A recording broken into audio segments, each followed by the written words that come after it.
వాగర్థావివ సంపృక్తౌ వాగర్థ ప్రతిపత్తయే జగతః పితరౌ వందే పార్వతీ పరమేశ్వరౌ.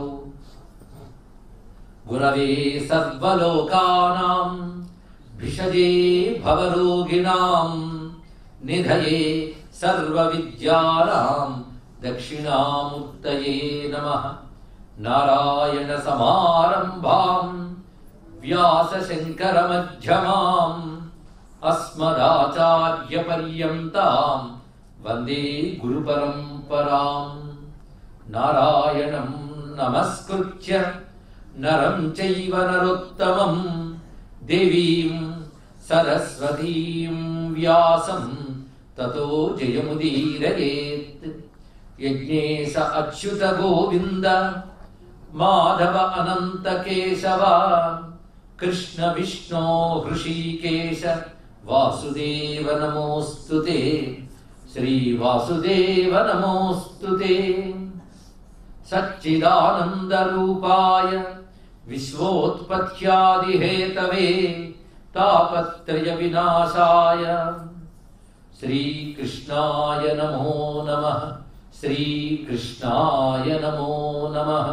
శ్రీకృష్ణాయ నమో నమః.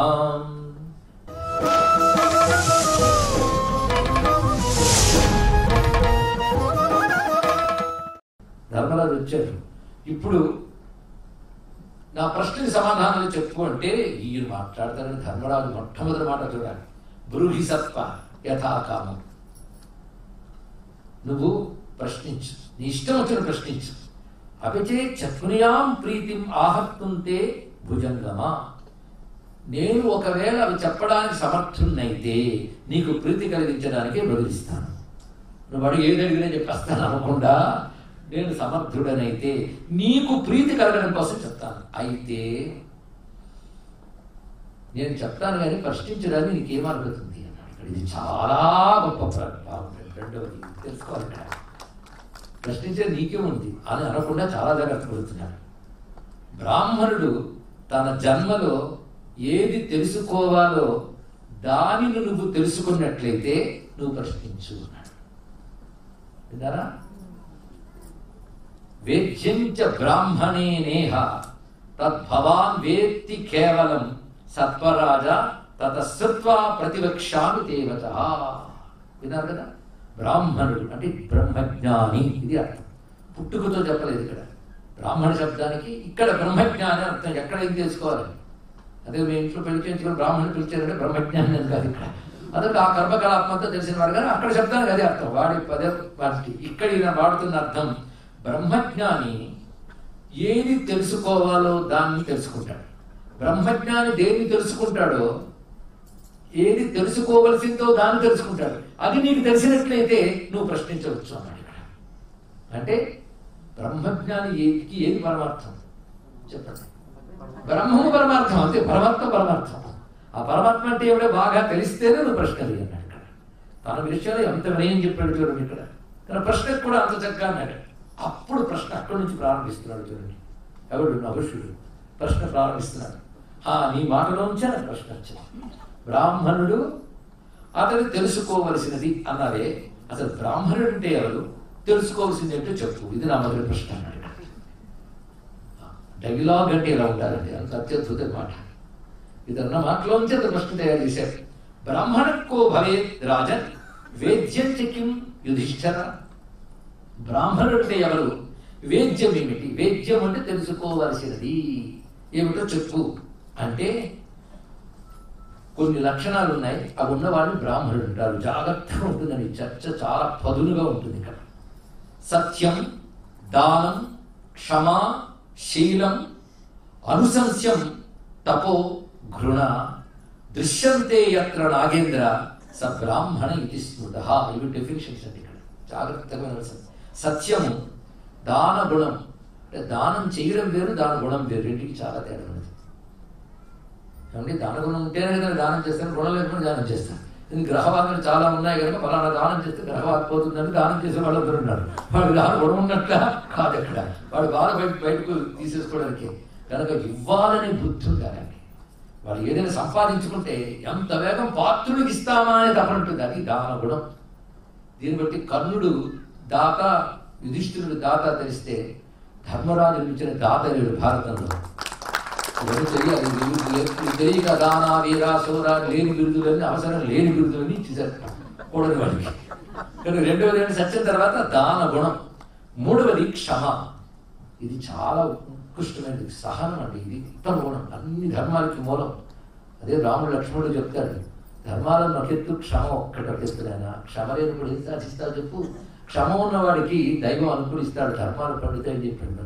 ఒక్కొక్క దాని గురించి ఒక్కొక్క మాటలు చెప్పచ్చు. అన్నీ సత్యం, దానం, క్షమ, శీలం. శీలం చాలా విశేషమైన సుమా. శీలానికంటే సత్ప్రవర్తనయే శీలం అర్థించుకోవచ్చు. అనుశంస్యం, అక్రూరత, క్రూర బుద్ధి ఉండకూడదు. కొందరు ఎందుకు ఒకరు బాధ పెట్టాలని స్వభావం ఉంటుంది, అదే క్రూరత్వం. వాళ్ళు అమాయకంగా ఉంటారు, ఏదో పొడిస్తే ఒక సంతోషం. క్రూర స్వభావం. ఆ క్రూర స్వభావం లేకుండా ఉండడాన్ని అనుశంసం అంటారు ఇక్కడ. అది అక్రూరత అంటారు ఇక్కడ. దాని తర్వాత ఉండేది తపస్సు. అంటే శాస్త్రం చెప్పిన ఒక నియమాన్ని పాటిస్తూ ఉండడం తపస్సు. ఆ తర్వాత ఘృణ, దయ అని అర్థం. ఏది చెప్పాడు? సత్యం, దానం, క్షమ, శీలం, అనుశంసం, తపో, ఘృణ. ఈ 7 ఎవడిలో ఉంటాయో వాడిని బ్రాహ్మణుడు అనాలి. ఇది చెప్తున్నాడు. అంటే సాధకుడు ఉండవలసిన లక్షణాలు ఇవి. తెలుస్తుంది కదా, జాగ్రత్తగా వినాలండి. నిన్నటి వరకు కథ ఒకే చెప్తూ ఇవాటి నుంచి ఒకటి చెప్తాం. నిన్నటి వరకు అసలు అయిపోయిందేమో అనిపించిందండి, అప్పుడే అయిపోయిందా అనిపించింది, ఇప్పుడు ఇంకా కాలేదా అనిపిస్తున్నాం. ఎందుకంటే అది కథ, ఇది చర్చ.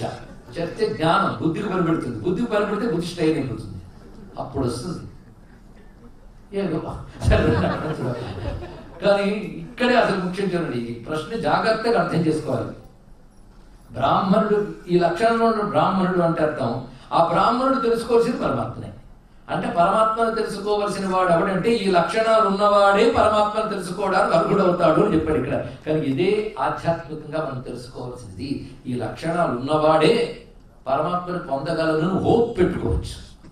ఈ లక్షణాలు ఏమీ లేనప్పుడు పరమాత్మ దొరకదు, ఇది తెలుసుకోవాలి ఇక్కడ. సరే, వేద్యం ఇంకా చెప్పలేదు. ఇప్పుడు చెప్పింది మాత్రం బ్రాహ్మణ లక్షణం. వేద్యం ఏమిటి? వేద్యం ఏమిటి చెప్తున్నాడు చూడండి. మనం ఊహించుకున్నాడు ప్రశ్న, ఇలాంటి సమాధానాన్ని చెప్తున్నాడు. యుధిష్ఠిరుడు సమాధానం చెప్తున్నాడు ఇంత. వేద్యం సర్ప పరం బ్రహ్మ. వేద్యమేది? బ్రహ్మమే వేద్యం. ఆత్మావా అరే ద్రష్టవ్య, మంతవ్య, శ్రోతవ్య, నిధిధ్యాసితవ్య. దేని గురించి వినాలి, దేని గురించి ఆలోచించాలి, దేని మీద దృష్టి పెట్టాలి, ఇలా ప్రశ్న వేసుకుంటే బోర్డు కనబడతాయి నీకు. అప్పుడు కన్ఫ్యూజ్, దీని మీద దాని మీద. నేను చెప్తున్నాను ఒకటే వినరా అని ఇప్పుడు చెప్తా. అరే అరే అన్న మన భాషలో అంటే అరే ఒకటే వినాలి, ఒకదాని మీద దృష్టి పెట్టాలి, ఒకదాన్నే మననం చేయాలి. అది పరమాత్మ మాత్రమే, మరొకటి సబ్జెక్ట్. అదే వేద్య వస్తువు అని ఎంత స్పష్టంగా రెండే మాటలు. బ్రాహ్మణుడు అంటే ఇది. ఇలాంటి బ్రాహ్మణుడు తెలుసుకోవాల్సింది పరబ్రహ్మ. పరబ్రహ్మం అంటే ఏమిటి? నిర్దుఃఖమసుఖం జయత్. ఏమి ధర్మరాజండి, ఈ సమాధానం చెప్పడానికి కాస్త టైం ఇస్తావా? ఆలోచిస్తాను అనలేదైనా. తడుముకు కూడా చెప్పాడు. ఎలా చెప్పగలిగాడు? ఇది చెప్తాను. నేను ఏదైనా ఆప్షన్ వాడుకోవచ్చా? చెప్పండి, ఏదైనా నేను క్లిక్ చేయనా? అనలేదా మహానుభావుడు ఇక్కడ? చెప్పని చెప్పగలిగాడంటే అలా చెప్పగలిగాడు. అంటే బోర్డు అంత కొరకు చదివేయడం కాదు, అది తన అనుభవంగా కలిగిన మహాత్ముడు ఆయన. మహాత్ముడు స్వభావం అయిపోయింది.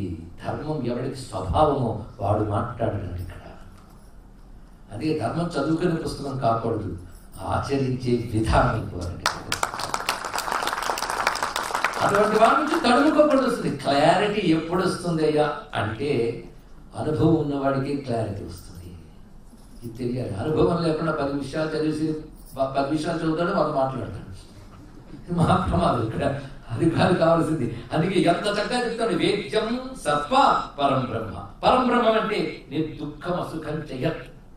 సుఖము దుఃఖము కానిదే పరబ్రహ్మ. అది తెలుసుకోవాల్సింది. ఎవరికి? బ్రాహ్మణుడు. బ్రాహ్మణుడు అంటే ఎవడు? 7 లక్షణాలు ఉన్నవాడు. ఈ 7 లక్షణాలతో ఉన్నవాడికి గమ్యము. వేద్యం అంటే గమ్యం, పొందవలసింది అది అని చెప్పగానే అబ్బో చాలా బాగా చెప్పేదే. అయితే అసలు వేదం అనేటటువంటిది, బ్రహ్మం అనేది ఒక వర్ణానికి సొంతమా అని అడిగాడు. చూడ అద్భుతం. ఇవి జాగ్రత్తగా తెలిస్తే వర్ణ మీమాంస అనేది తెలిసింది. తెలియక లేనిపోని కుల వివక్షలు వర్ణ వివక్షలు ఎక్కువైపోయాయి. అందుకే ఇక్కడ ఇది మాట్లాడుతూ ఉంటారు. వెంటనే సర్పం చెప్తుంది మాట. ఇప్పటి వరకు ప్రశ్న సమాధానం క్లారిటీ ఉంది కదా, చర్చ జరుగుతుంది. చాతుర్వర్ణ్యం ప్రమాణంచ సత్యంచ బ్రహ్మచైవహి. 4 వర్ణాల వారికి కూడాను సత్యము వేదము కదా ప్రమాణము అన్నాడు ఇక్కడ. అంటే 4 వర్ణాల వారికి ఒకటే మతం, దాని పేరు వేద మతం. 4 వర్ణాలకు అదే ప్రమాణం కదా. అయితే నువ్వు చెప్పినప్పుడు సత్యము దానము గుణములు ఉన్నాయే, ఇవి బ్రాహ్మణ వర్ణంలోనే కాకుండా శూద్ర వర్ణంలో కూడా ఉండవచ్చు కదా అన్నాడు. ఇక్కడ చూడండి ఏం అద్భుతమైన మాట. ఇక్కడ శూద్రేష్విత సత్యంచ దానం అక్రోధయేవచ అనుశంసం అహింసాచ గుణాచేవ యుధిష్ఠిర. మొత్తం యుధిష్ఠుడు చెప్పిన మాటలు ఒక్కటి పొల్లిపోకుండా వలస అలాగే ఇప్పటికి. నువ్వు చెప్పిన సత్యము దానగుణము కోపం లేకపోవడము క్రూర స్వభావం లేకపోవడము హింసాగుణం లేకపోవడము దయ ఇవన్నీ కూడా శూద్రుల్లో కూడా ఉండవచ్చు కదా. దానికి సమాధానం చెప్తాం. నువ్వు బ్రాహ్మణులు ఈ లక్షణాలు ఉంటాయి అన్నావు, మరి లక్షణాలు శూద్రుల్లో కూడా ఉండవచ్చు కదా. రెండవది వేద్యం అన్నావు. సుఖ దుఃఖాలకు అతీతమైనది అయినది తత్వం ఒకటి ఉంది, అదే వేద్యం అన్నావు. అసలు సృష్టిలో ఉంటే సుఖం లేకపోతే దుఃఖం ఉండాలి, 2 కాళ్ళు ఒకటి ఉంటుందా అన్నాడు ఇక్కడ. ఈ ప్రశ్న చూసారా, సుఖ దుఃఖాలు 2 లేనిది ద్వంద్వాతీతము అంటే మనకు తెలియదు. ద్వంద్వాతీతం ఎక్కడ ఉందండి? ద్వంద్వమే తెలుసు. అయితే వెలుగు ఉండాలి, లేకపోతే చీకటి ఉండాలి, లేకపోతే సుఖం ఉండాలి, లేకపోతే దుఃఖం ఉండాలి. 2 లేనిది ఒకటి ఉంటుందా అని అడిగాడు.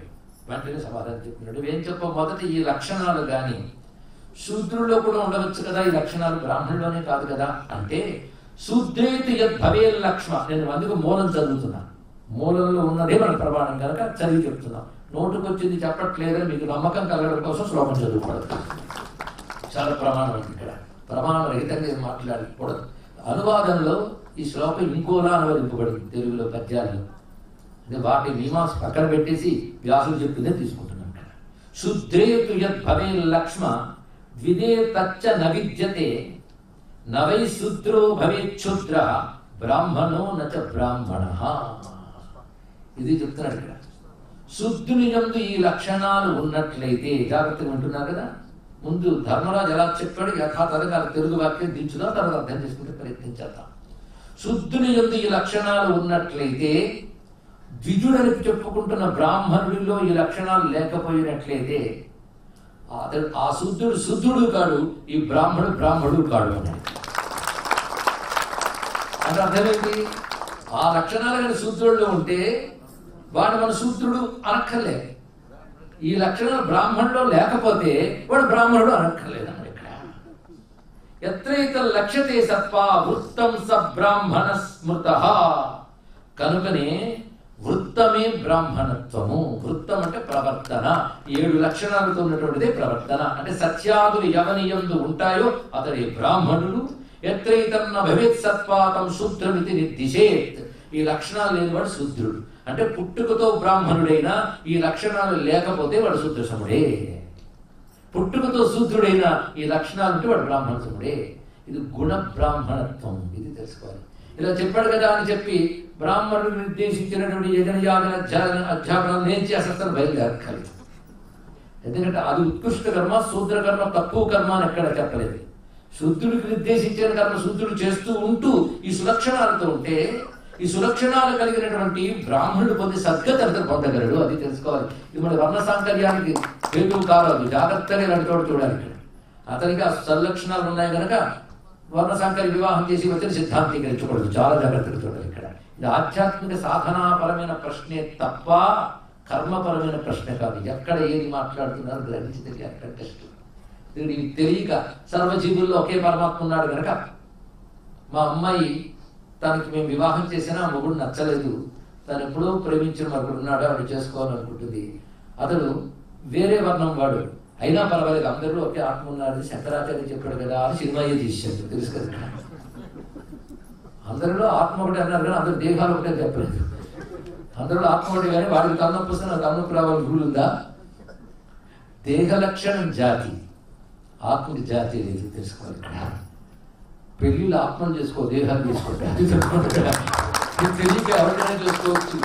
ఇది వ్యామిశ్రేణైవ వాక్యేన అని భగవద్గీతలో చెప్పినట్టు ఒకదానితో ఒకటి కలిపేసి కన్ఫ్యూజన్ చేసి ఒకదానికొకటి అన్వయించి సాంకర్యాలకు హేతువు కారు. ఇదే ఘట్టం ధర్మ సూక్ష్మం తెలియకపోతే వెంటనే డ్రాస్టిక్ కన్క్లూజన్స్కి వచ్చేసి సాంకర్యాన్ని కలిగించవచ్చు. కానీ మళ్ళీ ముందు వెనక సంబంధాలు జాగ్రత్తగా చూసుకుని మాట్లాడాలని. అది ఏ వర్ణములు కూడా వాడు గొప్పవాడని చెప్పడానికి లేదు. గుణములు చేతి ఏ వర్ణం వాడైనా గొప్పవాడు, అది సనాతన ధర్మం చెప్తున్నది. ఈ గుణములు ఉంటే వాడు గొప్పవాడే. వాడు కూడాను చండాలోస్తు సతు ద్విజోస్తు గురురిత్యేషా మనీషా మమ అని చెప్పిన ఆదిశంకర భగవత్పాల్ వారి వాక్యం మర్చిపోలేదు ఇక్కడ. అంతవరకు ఇది ఈ సులక్షణాలు బ్రహ్మమును తెలుసుకోవడానికి పనికొస్తాయి. అది మర్చిపోతుంది. బ్రహ్మమును తెలుసుకోవడానికి పనికొచ్చే సులక్షణాలు శూద్రుల్లో ఉన్నా వాడు గుణము చేత బ్రాహ్మణుడు అవుతాడు, వాడు బ్రహ్మమును తెలుసుకోగలడు. ఈ లక్షణాలు లేక కేవలం బ్రాహ్మణ వృత్తులు చేస్తూ అంటే వేదములు చదువుతూ యజ్ఞయాగాదులు చేయిస్తూ తిరిగేటువంటి వాడు ఈ లక్షణాలు లేవనుకోండి, వాడు వేద్యమైన బ్రహ్మమును తెలుసుకోలేడు. ఇది తెలుస్తుంది కదా స్పష్టం. కనుక వేద్యమైన బ్రహ్మమును తెలుసుకోవడానికి కావాల్సిన లక్షణములు ఎవడైనా కల్టివేట్ చేసుకోవచ్చు. ఉంటే పెంచుకోవాలి, లేకుంటే తెచ్చుకుని పెంచుకోవాలి. ఈ లక్షణాలు 7 మాట. ఈ చెప్పడంలో సనాతన ధర్మంలో పుట్టిన ఎవడైనా కలిస్తాడని అభయమిస్తాం తెలుస్తుంది. ఒక వర్ణం వాడిని కాదు. మా కృష్ణ పరమాత్మ ఇదే భగవద్గీతలో గాథలు బోధలు అన్నాం కదా, మరి కృష్ణుడే బోధ. రోజుకి ఎన్ని భగవద్గీత వాక్యాలు వస్తాయి, మరి ఆయన మర్చిపోతేలాగా. కనుక భారతంలో బోధలు జరిగిపోతున్నాయి. కృష్ణుడి కంటే ఎవడు బోధించగలడు? ఆయన మాట చెప్తాడు, యత ప్రవృత్తిర్భూతానాం ఏన సర్వమిదం తతం స్వకర్మణ తమభ్యర్థి సిద్ధిం విందతి మానవ. అది భగవానుడు 18వ అధ్యాయంలో చెప్పినటువంటి మాట. ఎవరి వల్ల సృష్టి స్థితులు ఏవి జరుగుతున్నాయో ఆ పరమాత్మని మానవుడైన వాడు తన కర్మతో అర్చన చేసి సిద్ధి పొందుతాడు. ఎవడు? మానవుడైన వాడు. అంతేగాని బ్రాహ్మణుడైన వాడు వీడు అని చెప్పలేదు. ఇక్కడ ఇది తెలుసుకోవాలి కదా. సనాతన ధర్మంలో గుణ ప్రాధాన్యమే అభ్యున్నతికి హేతువు అని చెప్తున్నాడు జాగ్రత్తగా. ఈ మాటలు ఎవరు చెప్తున్నాడు? యుధిష్ఠిరుడు సమాధానంగా చెప్తున్నాడు. నువ్వు చెప్పిన లక్షణాలు శూద్రుడు ఉన్నాడు, ఏమవుతుందంటే వాడే బ్రాహ్మణుడు అవుతాడు. ఈ లక్షణాలు ఏమనుకో, బ్రాహ్మణుడు వాడే అవుతాడు, వాడే శూద్రుడు అవుతాడు. అయిపోయింది, ఒకటే మాట. నువ్వు ఇంకో మాట అన్నావే, సుఖము దుఃఖము రెండు లేని ఒకటి ఉంటుందా ఎక్కడైనా అన్నావు. లోకంలో ఎక్కడ ఉండదు. కనుక లోకంలో ఉంటే సుఖము లేకుంటే దుఃఖం ఉంటుంది. కానీ లోకాతీత బ్రహ్మము లోకానికి చెందినది కాదు. అందుకే లోకానికి చెందిన సుఖ దుఃఖాలు బ్రహ్మమునందు ఉండవు. ఇది తెలుసుకుంటారు.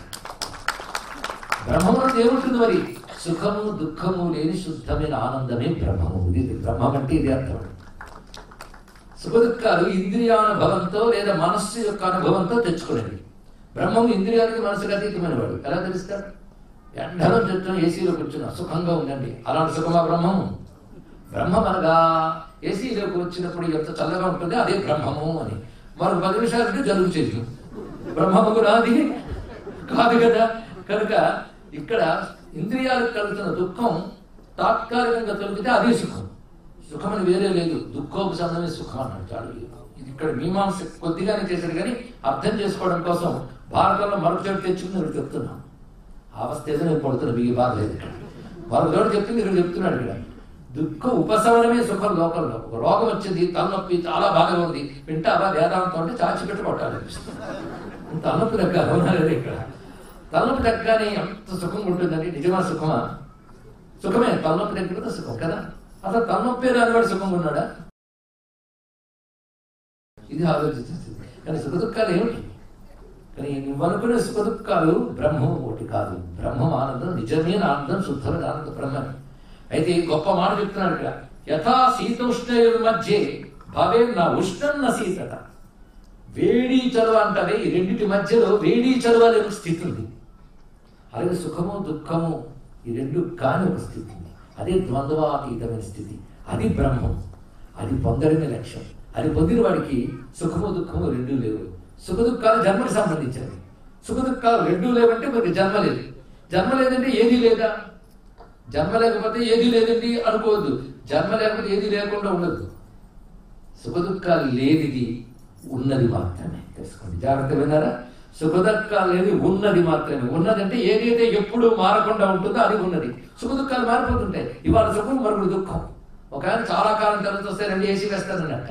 అబ్బో పడదంటే అప్పుడు మీకు బాగుండేదండి, ఏసీ వేయింది ఉండలేదంటే అప్పుడు పడేది, కానీ మధ్య ఏసీ పడట్లేదే అన్నాడు. సుఖ దుఃఖం మారిందా లేదా?